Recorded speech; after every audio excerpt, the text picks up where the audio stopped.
My boyfriend called my boss behind my back and pretended I was job hunting to force my promotion. He thought he was helping. By the end of that week, he'd destroyed our relationship instead. My name is Claire Whitmore. I'm 33 years old, and until my boyfriend called my boss behind my back, I used to believe betrayal announced itself loudly. I thought betrayal came with screaming, slammed doors, dramatic confessions, maybe some spectacular moment where everyone involved knew a line had been crossed. I was wrong. Sometimes betrayal arrives in the middle of an ordinary workday disguised as a smiling text message from someone who insists they're helping you. I was a mechanical engineer at a manufacturing equipment company. I designed conveyor systems, warehouse automation, distribution flow, manufacturing transport lines. The kind of work nobody notices unless something fails, and suddenly millions of dollars start bleeding by the hour. It wasn't glamorous, but I liked that about it.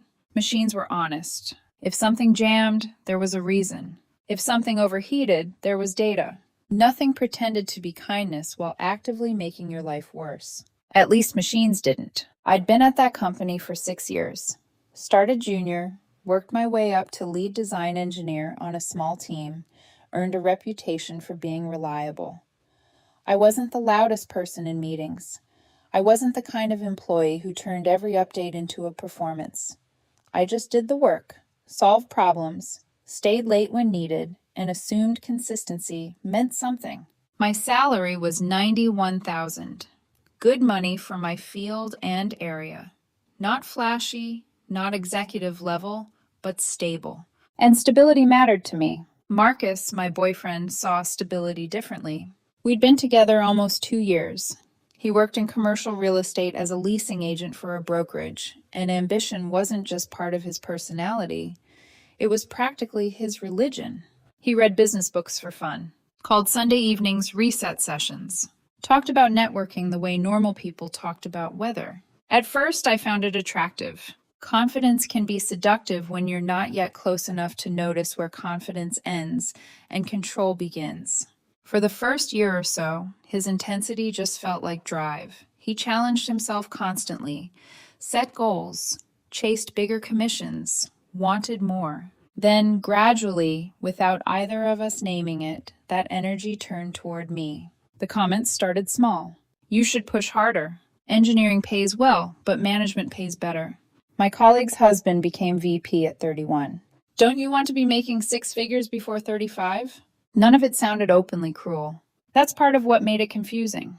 Pressure rarely begins in a form dramatic enough to reject immediately. Sometimes it arrives disguised as concern, as belief in your potential, as someone saying, I just want more for you. And if you care about them, you start questioning yourself instead of the delivery. Maybe I was being too passive. Maybe patience was complacency. Maybe I had gotten too comfortable. But every time I actually explained my career path, Marcus dismissed it. Engineering wasn't sales. Promotions didn't happen because you projected hunger aggressively enough in meetings. My boss had already told me I was on track for a senior engineer title once a new product line launched the following year.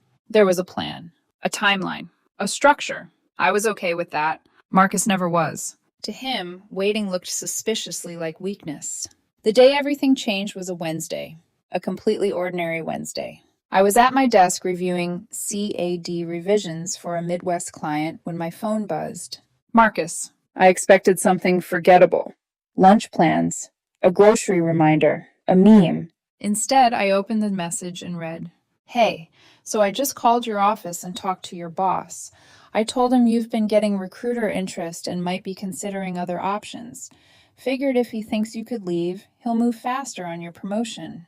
You're welcome. I read it once, then again, then a third time because sometimes your brain rejects reality before your emotions can catch up. He called my boss. My boyfriend had called my boss, without asking me, without warning me, and told him I was job hunting. I wasn't job hunting. I sat there staring at the screen while my heartbeat started climbing. Not panic exactly, something colder, the kind of disbelief that feels physically disorienting. I texted back immediately. What exactly did you say? His response came fast. I kept it vague but convincing. Trust me, this is how this works. Create urgency, and they respond. Watch. Watch. That word stayed with me. Like he'd staged something clever, like my professional life was a chessboard, and I should admire the move. 53 minutes later, my desk phone rang. My boss. Claire, can you come by my office? His tone told me enough. I walked down the hallway feeling strangely detached, like I was watching someone else's life unfold. My boss closed the door after I sat down. I got an interesting call this morning. I know. He studied me carefully. Your boyfriend said you'd been getting attention from competitors, that you were seriously weighing options but were too loyal to bring it up yourself. That last part actually made my stomach turn. Marcus hadn't just lied. He'd invented motives for me. Narrated my professionalism like it belonged to him. I pulled out my phone. Let me explain. I showed him the texts. All of them. He read silently, then looked up. So you're not looking? No. He nodded slowly. I believe you. For half a second, I thought maybe that would be enough. Then he exhaled. But I already flagged this to the VP. That's standard if someone may be a flight risk. My stomach dropped. And? He's concerned about investing resources into the senior engineer track if you might leave. I sat there very still. It's strange what actually hurts in moments like that. Not always the obvious betrayal. Sometimes it's the speed. 6 years. 6 years of work. Reliability, deadlines met, crises handled, trust supposedly built. And in under an hour, all of that had become fragile because someone outside the company made one phone call. My boss was talking, but I barely heard him at first. Something inside me had shifted, not dramatically, quietly. That's how real decisions often happen. Not with fireworks, with clarity. If one outside phone call can make leadership question 6 years of work, I said carefully, then maybe my loyalty only mattered when it was convenient. Claire, I'm serious. He leaned forward. We can fix this. Maybe. But that wasn't the point anymore. Trust, once exposed as conditional, doesn't go back to feeling solid. I resign. He stared at me. Don't do this while you're angry. The thing was, I wasn't angry. Not in the loud sense. I was disappointed in a way that felt cleaner than anger. More final. I'm not making an emotional decision. He hesitated. That hesitation told me more than reassurance could have. I gave formal notice that afternoon. Professional. Clean. No drama. Then, during lunch, sitting alone in my car, I called a recruiter who had reached out months earlier about a competitor role I'd politely declined. The position was still open. Interview the next morning. That should have felt exciting. Instead, I just felt exhausted. Career damage is stressful, but relationship betrayal hits differently, because part of what you're grieving isn't just the event. It's the realization that someone you trusted operates by rules you never agreed to. When I got home, Marcus was sprawled comfortably on my couch with takeout menus open like it was a normal evening. How'd it go? I looked at him and felt something strange. Not hatred, just distance. The kind that appears when familiarity suddenly stops feeling safe. I resigned. His expression moved quickly. Shock, confusion, then irritation. You quit? Yes. Why? Because apparently the correct response to detonating someone's work life was annoyance at inefficient results. You lied to my employer. It wasn't a lie. I actually blinked. It was negotiation. No, negotiation requires consent from the person whose life is being negotiated. I was helping. You called my boss because you refused to advocate for yourself. That was the moment I understood the deeper problem. This wasn't a one-time bad decision. This was worldview. Marcus genuinely believed access gave him authority, that if he believed an outcome was beneficial, the method didn't matter. And people who think like that don't usually stop at one boundary. I have an interview tomorrow, I said. Everything about his posture changed instantly. With who? I told him. What role? Senior engineer. Salary? There it was. Not guilt. Not concern. Calculation. My career wasn't something personal to him. It was a performance metric. The interview went well. Then the second one went even better. The contrast was startling. Nobody psychoanalyzed my ambition. Nobody framed patience as failure. They asked about design challenges, technical bottlenecks, client coordination, actual work. By Friday, I had an offer. Senior mechanical engineer, $112,000. Better benefits, cleaner structure. I should have felt triumphant. Mostly I felt relieved. Relief is underrated.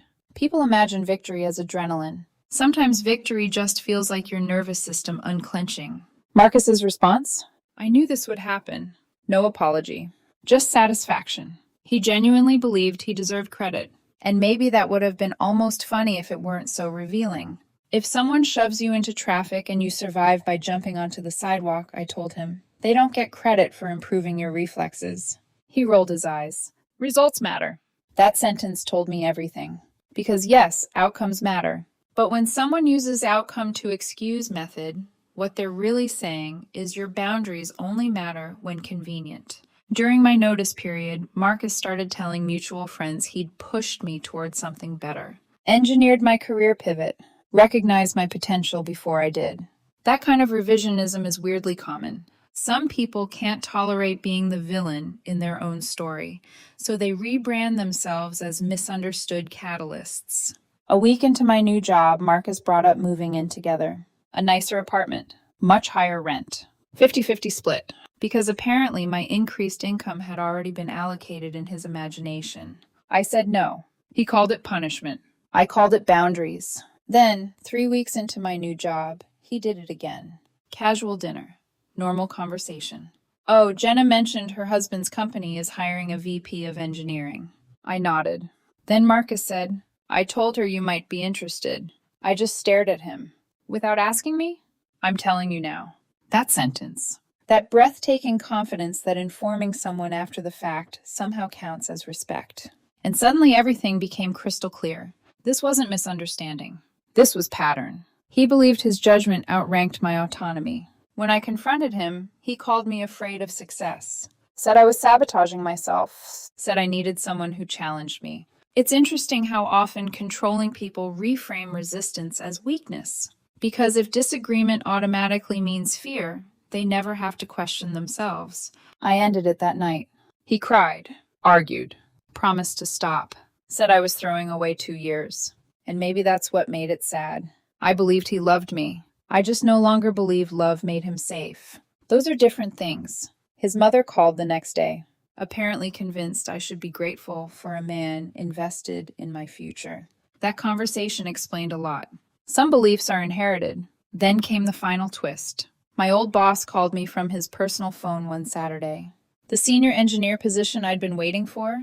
Eliminated. Budget cuts. Product line shelved. And because of the flight risk issue, I likely would have been vulnerable during layoffs. Vindication is less satisfying than people think. It doesn't refund stress already paid, but it does clarify.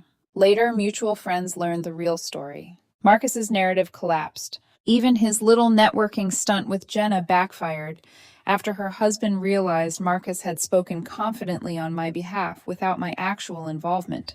And eventually, life settled. The honest truth? I should have drawn the line sooner. Not at the phone call. At the months of comparisons. The subtle contempt. The assumption that my life was adjustable if he thought he knew better. Because disrespect rarely begins dramatically. It usually arrives in manageable doses. Small enough to rationalize. Repeated enough to normalize. I confused pressure with care. That was my mistake. And if I date again, it'll be with someone who understands something Marcus never did. Marcus taught me something, just not what he thought he did. He thought ambition meant pushing harder, forcing movement, manufacturing urgency. What he actually taught me was much simpler. The wrong person will call control support and expect gratitude for the damage. The right person will never confuse access with authority. I still design conveyor systems. I still drink too much coffee. I still overthink office chairs like a very predictable engineer. The difference is that now my life feels like mine. And honestly, losing him was expensive. Keeping him would have cost me more.